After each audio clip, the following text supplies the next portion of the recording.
হাতি যখন কাদায় পড়ে ছোট্ট চামচিকেও তখন তাকে লাথি মারে।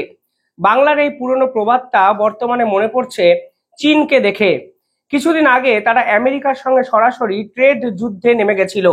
অবস্থা এতটাই খারাপ জায়গায় চলে যায় যে ডোনাল্ড ট্রাম্প প্রশাসন চীনের উপরে 245% শুল্ক কিন্তু চাপিয়ে দেয়।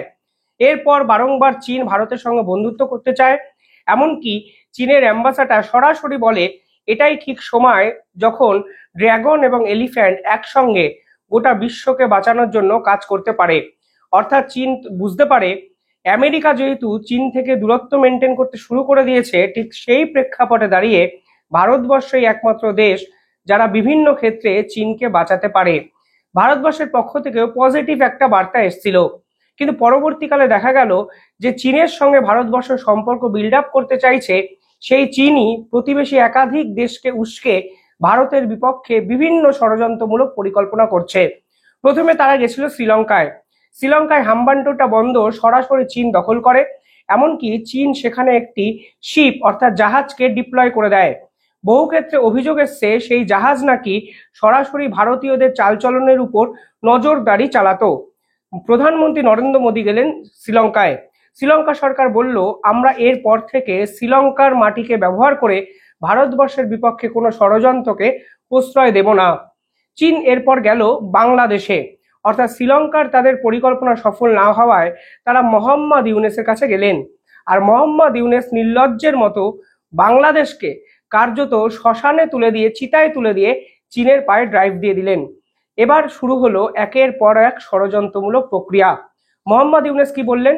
মোহাম্মদ ইউনূস প্রথমে গিয়েই বললেন, আপনারা সেভেন সিস্টার্সে আসুন, এই সেভেন সিস্টার্সে আপনারা ব্যবসা বাণিজ্য করুন। এমনকি এই সেভেন সিস্টার্সকে দ্বারা ভারত যেভাবে কোণঠাসা হয়ে আছে তার ফায়দা তোলারও চেষ্টা করুন। পার্টিকুলারলি সেই রিজনে চীনের একটি এয়ারবেস তিনি শিলিগুড়ি করিডোরের সীমান্ত লাগোয়া অঞ্চলে করার প্রস্তাব দিয়ে এলেন চীনে গিয়ে। চীন পরবর্তীকালে সেভেন সিস্টার্স নিয়ে প্রত্যক্ষভাবে সংঘাতে না গেলেও বোঝা যাচ্ছিল বাংলাদেশ যেভাবে চীনকে ইনভাইট করেছে নিজেদের দেশে, সেই সুবর্ণ সুযোগ চীন কিন্তু হারিয়ে ফেলতে চায় না। চীন পরবর্তীকালে তিস্তা চুক্তির দিকে গেল।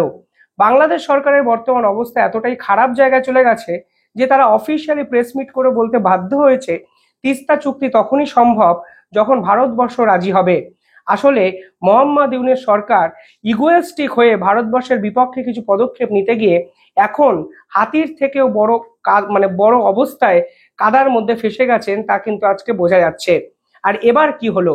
এবার ভারতবর্ষের পক্ষ থেকে চীনের বিরুদ্ধে অ্যাকশন নেওয়ার চেষ্টা করা হলো এবং চীনের বিপক্ষে সরাসরি 12% ট্যারিফ লাগিয়ে দেওয়া হলো, যা ঐতিহাসিক এবং নজিরবিহীন। এই ধরনের পদক্ষেপ ভারতবর্ষের পক্ষ থেকে, বিশ্বাস করুন, সাম্প্রতিক সময় এর আগে কখনো নেওয়া হয়নি।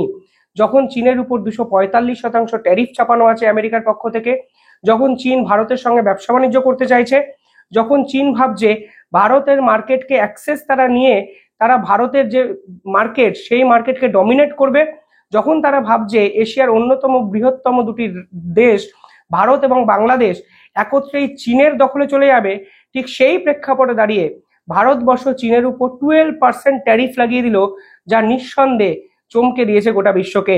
কালকে স্টেপটা ভাবুন, কালকে ভারতবর্ষের পক্ষ থেকে বাংলাদেশের সেভেন সিস্টার্সের 5,000 কোটি টাকা রেল প্রজেক্ট বাতিল করা হয়েছে। এবং শুধু বাতিল করা নয়, তারা পরিবর্তিত প্রকল্প অনুযায়ী এই যে নেপাল এবং ভুটানকে কানেক্ট করে সেভেন সিস্টার্স এবং বাকি ভারতকে কানেক্ট করার জন্য একাধিক প্রকল্প ভারতের পক্ষ থেকে নেওয়া হয়েছে।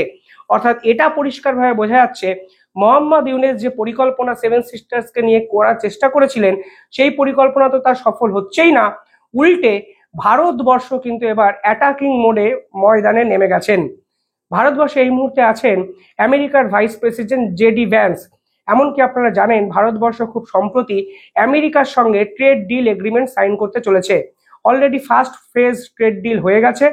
এর পরবর্তীকালে যদি চীনের জন্য ভারতের মার্কেট সম্পূর্ণভাবে বন্ধ হয়ে যায়, তাহলে চীন যে কি করবে সেটাই একটা বড় প্রশ্ন।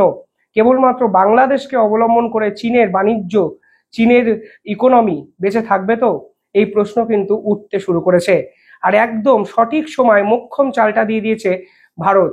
যখন চীন কার্যত বেকায়দায়, ঠিক তখনই তাদের উপর শুল্ক লাগিয়ে দেওয়া কূটনীতিবিদরা বলছেন নিঃসন্দেহে বাংলাদেশকে নিয়ে চীন যেভাবে ভারতকে অশান্ত করার পরিকল্পনা করেছিল, ঠিক সেই জায়গায় ভারতবর্ষ কিন্তু এবার পাল্টা ঘাটা মেরেছে। অর্থাৎ ভারতবর্ষের ডিপ্লোম্যাটিক স্ট্র্যাটেজিটা কিন্তু এখন মানে আমাদের কাছে খুব স্পষ্ট হয়ে গেছে যে ইকোনমিক্যাল সেক্টরে মারো। বাংলাদেশের কোথায় মারলো ভারতবর্ষ?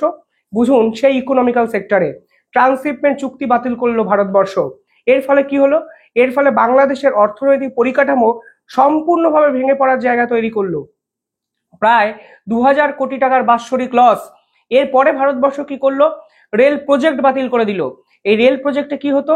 বাংলাদেশের কর্মসংস্থান হতো, আন্তঃবাণিজ্য চুক্তিগুলো আরো বেশি এস্টাবলিশড হতো, বাংলাদেশ এবং ভারতের সম্পর্ক বৃদ্ধি হতো এবং ব্যবসা বাণিজ্য বিপুল পরিমাণে বাড়তে শুরু করতো।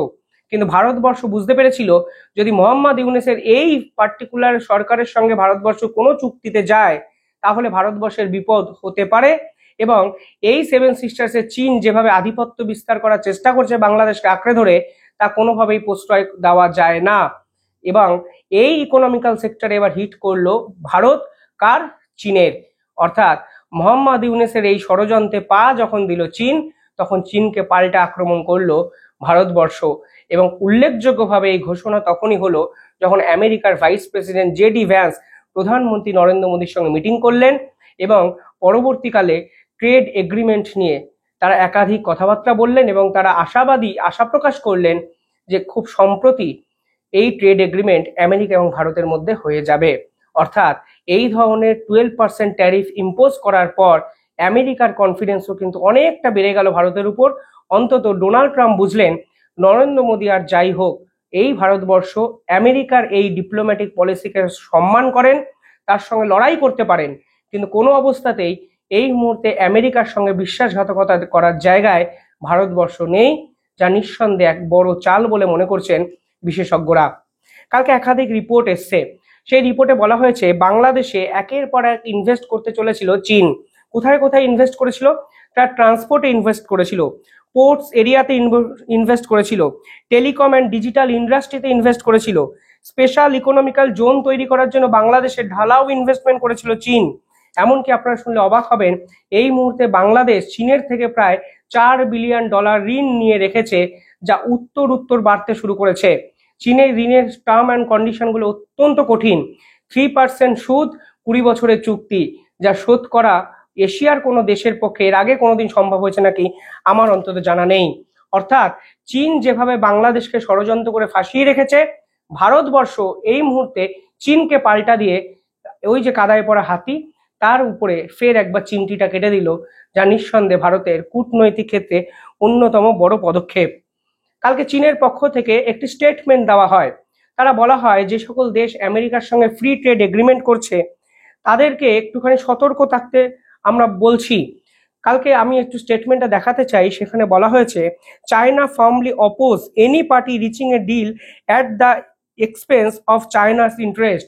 পরিষ্কার বলা হয়েছে যারা আমেরিকার সঙ্গে ফ্রি ট্রেড এগ্রিমেন্ট করছে তাদের বিপক্ষে চায়না এবার রেসিপ্রোকাল ট্যারিফ লাগাতে পারে। অর্থাৎ বোঝাই যাচ্ছে ভারতবর্ষ যেহেতু আমেরিকার সঙ্গে ফ্রি ট্রেড এগ্রিমেন্ট করতে এগিয়ে এসছে, এই স্ট্যাটাস, এই ধরনের উক্তি ভারতকে কেন্দ্র করেই হতে পারে। অথচ চীনের দ্বিচারিতাটা দেখুন, চীন ইতিমধ্যেই ভিয়েতনামের সঙ্গে ট্রেড এগ্রিমেন্ট করতে শুরু করে দিয়েছে, চীন ইতিমধ্যেই মালয়েশিয়ার সঙ্গে এগ্রিমেন্ট করেছেন, এমনকি মালয়েশিয়ায় তো চীনের যে বর্তমান প্রেসিডেন্ট সি জিনপিং তিনি এই মুহূর্তে আছেন। এমনকি চীন কম্বোডিয়াতে ম্যাসিভ ক্যানাল প্রজেক্ট তৈরি করেছে, যা কিন্তু ট্রেড চুক্তির অন্যতম একটি গুরুত্বপূর্ণ পার্ট।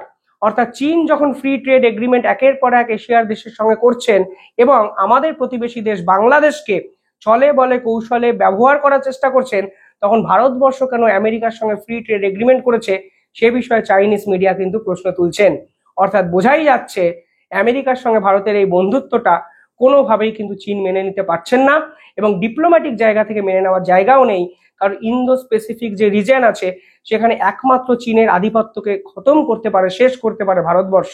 এবং এই ভারতের উপর এই জন্য এই মুহূর্তে রাশিয়া, আমেরিকা, বিশ্বের একাধিক প্রভাবশালী দেশ কিন্তু ভরসা করেছে। অর্থাৎ এই চীনের পাশে বর্তমানে ইউরোপীয় ইউনিয়নও কিন্তু নেই।